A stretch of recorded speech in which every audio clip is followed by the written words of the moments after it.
मित्रहो, ई पीक पाहणी कशी करायची त्याविषयी हा एक मी व्हिडिओ बनत आहे डेमोमध्ये. तो सरांनी पहा. आपल्याला प्ले स्टोअर ॲप्लिकेशनमधून ई पीक पाहणी ॲप डाउनलोड करायचं आहे. जसं की मी इथं केलेलं आहे. त्यानंतर त्याच्यावर क्लिक करायचं आहे. क्लिक केल्यानंतर जे काही आपल्याला अलाव लिमिट आहे त्याला ॲक्सेस द्यायचा आहे. नंतर तुम्हाला इथं ऑप्शन येईल, समोर स्क्रोल करा, महसूल विभाग निवडा येईल. इथं छत्रपती संभाजीनगर. त्यानंतर शेतकरी म्हणून लॉग इन करावं.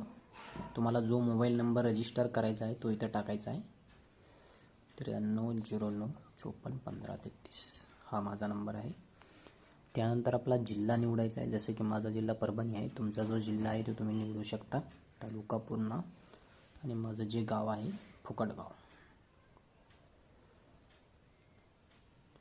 त्यानंतर आपल्याला इथं 5 ऑप्शन आहेत. पहिले नाव, मधली नाव, आडनाव, खाते क्रमांक आणि गट क्रमांक. इथे तुम्हाला गट क्रमांक निवडायचा आहे किंवा तुम्ही कोणचा पण निवडू शकता जे तुम्हाला माहिती आहे. जसं मला गट नंबर माहिती आहे 67 माझा, मी गट नंबर टाकत आहे. शोधावर क्लिक करायचं आहे गट नंबर टाकून. त्यानंतर इथं तुम्हाला तुमचे गटामध्ये जेवढ्या शेतकऱ्यांचे नावे आहेत ते येतील. जसं इथं माझं नाव आहे कुंडलिक जळबा, इथं मी सिलेक्ट केलेलं आहे. नंतर समोर क्लिक करायचं आहे.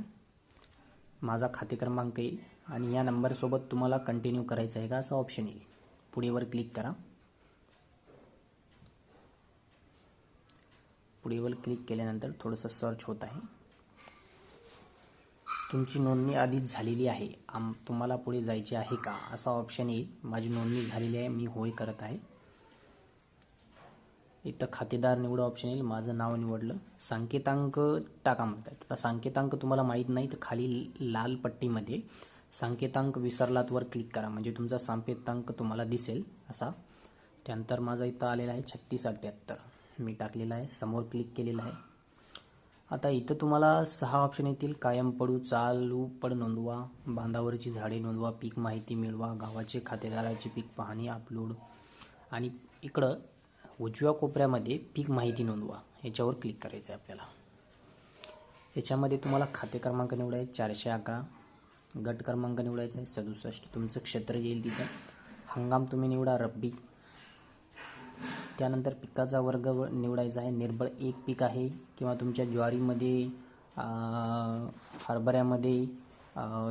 ज्वारीमध्ये हरभरा आहे असं जर असेल तर तुम्हाला मिश्र पीक घ्यायचं आहे. आणि जर नुसतं एकच पीक असेल ज्वारी किंवा हरभरा तर निर्बळ एक पीक करायचं आहे. त्यानंतर पिकाचा प्रकार, पीक निवडा.